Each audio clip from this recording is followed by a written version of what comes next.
हाँ, तो हम लोग फ्रेम्स के ऊपर बात कर रहे हैं।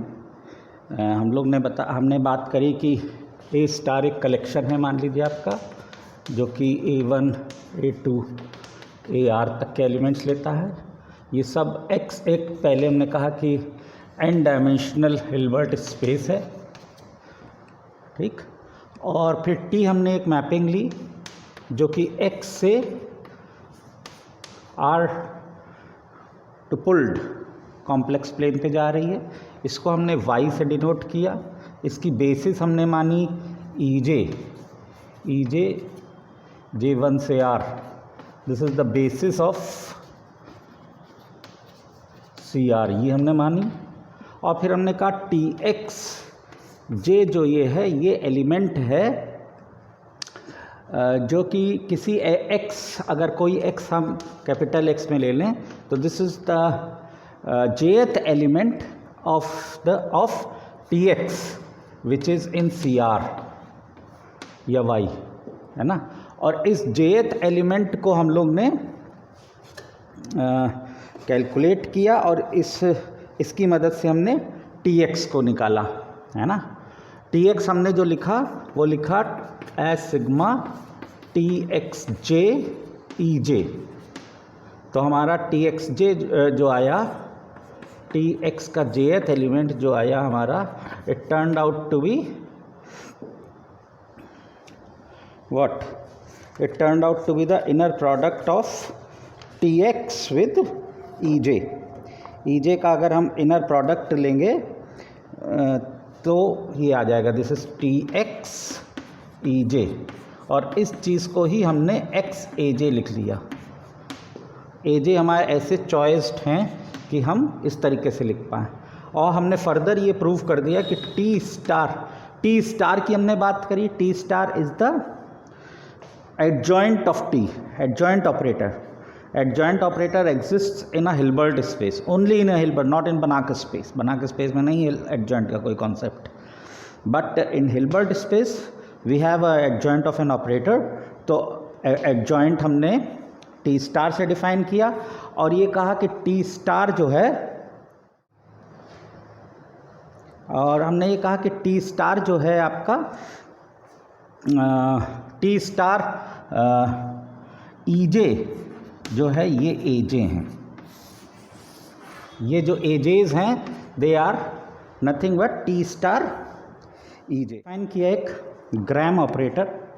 ग्राम ऑपरेटर कैसे डिफाइन किया? ग्राम ऑपरेटर ऐसे डिफाइन किया कि G जो है, G से हमने डिनोट किया and we defined it at T star T। T star T के जैसे हमने ग्राम ऑपरेटर को कहा, this is T star T। और अगर हम किसी एलिमेंट X कोई अगर मेरा X में है तो Gx की वैल्यू भी हमने निकाल ली एस T स्टार TX। और T स्टार TX जो है वो मेरा ये है, TX is sigma X AJ EJ। ये TX EJ लिखा है। TX जो है TX J EJ, TXJ जो है वो मेरा इनर प्रोडक्ट है XAJ। तो यहाँ XAJ EJ ये, और T स्टार इस पे ऑपरेट हो गया।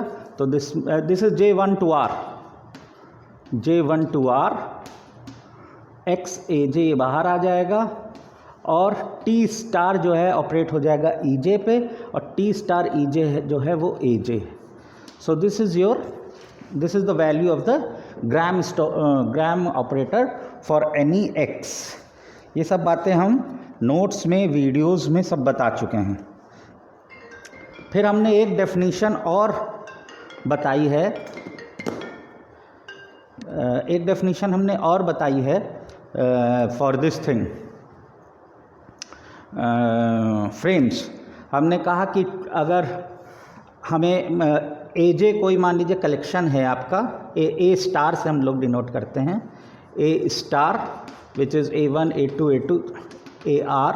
This forms a frame if you can find out constants such that norm of TX square is less than or equal to b norm of x square and is always greater than or equal to a norm of x square. जहाँ a और b constant है, b is bigger than a. ठीक, ये इसका हमने proof आपको भेजा हुआ है, वहाँ से प्रूफ आप देख सकते हैं वीडियो से. इसके बाद हमने जो बात करी वो ये बात करी कि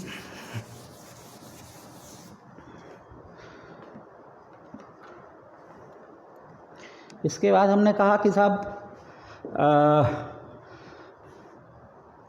हाँ, फ्रेम टाइट फ्रेम क्या होता है. अगर a और b मेरा बराबर हो जाए, मतलब norm of T x square जो है वो a times norm of x square हो जाए, तो हमारा फ्रेम जो है, मतलब ये frame a star is a tight frame.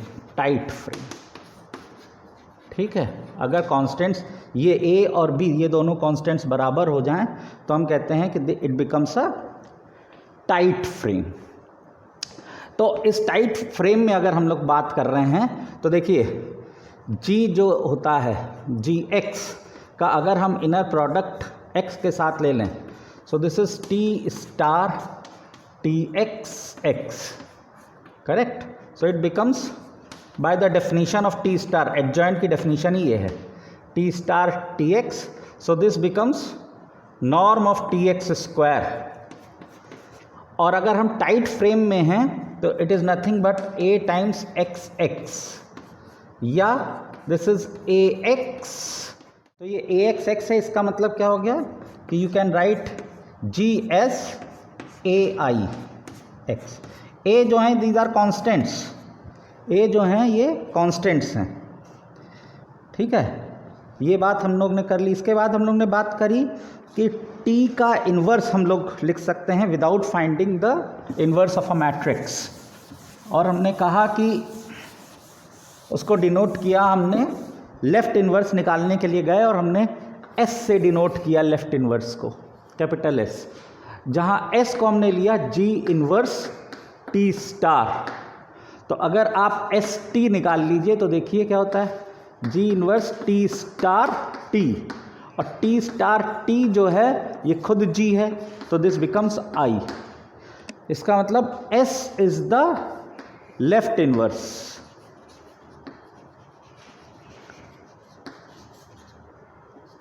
T, ठीक है. और एक चीज़ और है इसमें,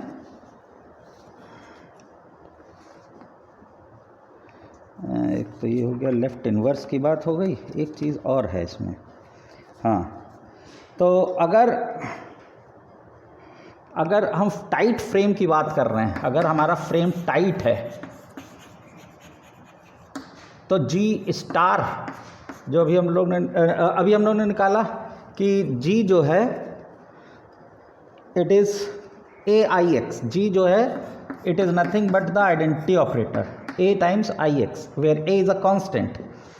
तो उस केस में s क्या हो जाएगा, g इन्वर्स क्या हो जाएगा, g inverse will be 1/a I x, है ना.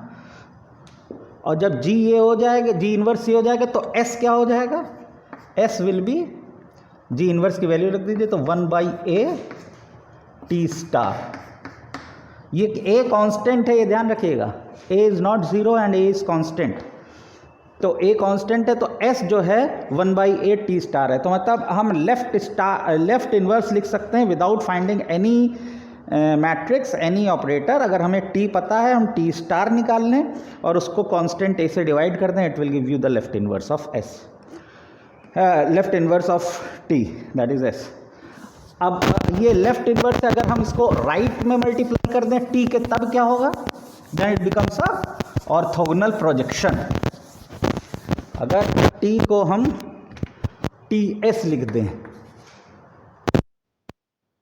ऑर्थोगोनल प्रोजेक्शन, ऑर्थोगोनल, ये हमने थ्योरम प्रूफ करी, हम प्रूफ नहीं दे रहे हैं आपको. ऑर्थोगोनल प्रोजेक्शन जो फर्दर पढ़ने जा रहे हैं वो है कॉन्जुगेट डुअल फ्रेम. मतलब अभी तक हमने फ्रेम पढ़ा ए स्टार, अब हम पढ़ने जा रहे हैं ए स्टार